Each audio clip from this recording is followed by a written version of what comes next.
Halo semuanya, kembali lagi di channel YouTube Cindikar TKJ. Pada kesempatan kali ini kita akan membahas mengenai sosial media.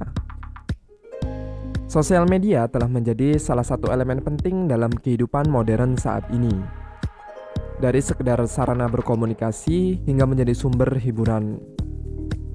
Sosial media menawarkan berbagai manfaat yang membuat penggunanya betah menghabiskan waktu berjam-jam di dalamnya. Namun, apa yang sebenarnya membuat kita begitu nyaman dan juga sulit untuk terlepas dari sosial media? Pada video kali ini, kita akan mengulas secara rinci mengenai faktor-faktor yang mendasari kenyamanan tersebut. Dilengkapi juga dengan berbagai fakta dan juga data dari berbagai sumber terpercaya. Mengapa kita nyaman dengan sosial media? Faktor yang pertama adalah karena kebutuhan sosial, atau juga bisa dikatakan dengan terhubung dengan dunia. Sebagai makhluk sosial, manusia memiliki kebutuhan alami untuk merasa terhubung. Psikolog Abraham Maslow menyebutkan bahwa kebutuhan akan rasa memiliki dan cinta adalah salah satu kebutuhan mendasar manusia. Sosial media menyediakan ruang di mana orang dapat bercerita, berinteraksi, dan memperluas jaringan sosial tanpa batasan geografis. Penelitian dari Pew Research Center pada tahun 2021 menunjukkan bahwa 72% pengguna sosial media di Amerika Serikat merasa bahwa platform ini membantu mereka tetap terhubung dengan teman ataupun keluarga, terutama pada saat pandemi COVID-19 ketika pertemuan fisik terbatas pada kala itu.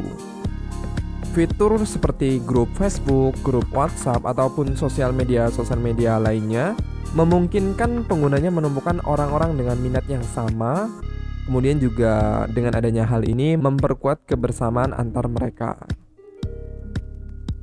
Kemudian faktor yang kedua adalah dopamin dan sistem hadiah otak. Setiap kali kita mendapatkan like atau komentar ataupun notifikasi lain yang muncul dari HP kita, otak kita secara tidak langsung melepaskan hormon dopamin, neurotransmitter yang berkaitan dengan rasa bahagia dan juga kepuasan. Perasaan ini menciptakan sistem hadiah yang membuat kita merasa puas dan ingin kembali mengulangi perilaku tersebut. Menurut sebuah penelitian dari Harvard University, aktivitas di sosial media seperti memposting foto atau mungkin membaca komentar positif mengaktifkan bagian otak yang sama dengan diaktifkan oleh ketika kita makan makanan yang lezat ataupun pada saat kita mendapatkan uang. Inilah alasan mengapa kita sering mengecek sosial media secara berulang, bahkan tanpa sadar. Efek ini juga menyebabkan kecanduan dengan sosial media pada berbagai individu.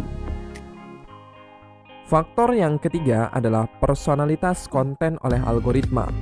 Algoritma cerdas yang digunakan oleh platform sosial media seperti Instagram, TikTok, ataupun YouTube mempelajari perilaku pengguna untuk menyajikan konten yang paling relevan. Hal ini membuat pengalaman pengguna terasa lebih personal dan juga menarik. Algoritma sosial media, salah satunya kita bahas di sini adalah TikTok, menggunakan sistem pembelajaran mesin untuk memahami preferensi pengguna dalam waktu singkat.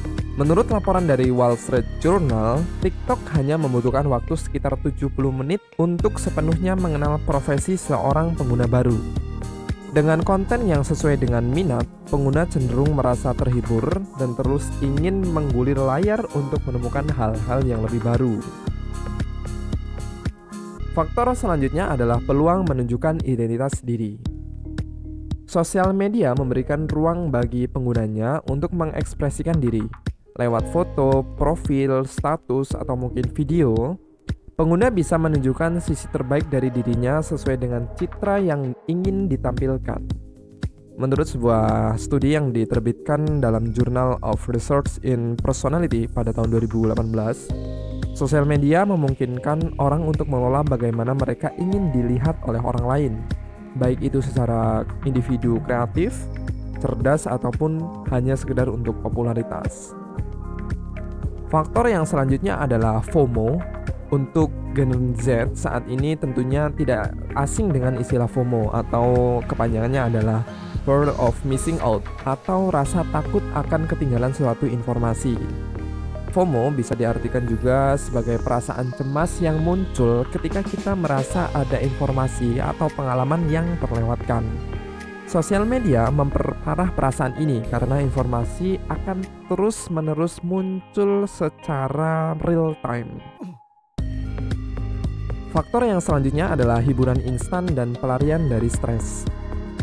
Memang tidak bisa dipungkiri lagi, scrolling di sosial media memberikan hiburan instan, video lucu, meme, atau mungkin cerita inspiratif dapat membantu mengalihkan pikiran dari stres ataupun kebosanan.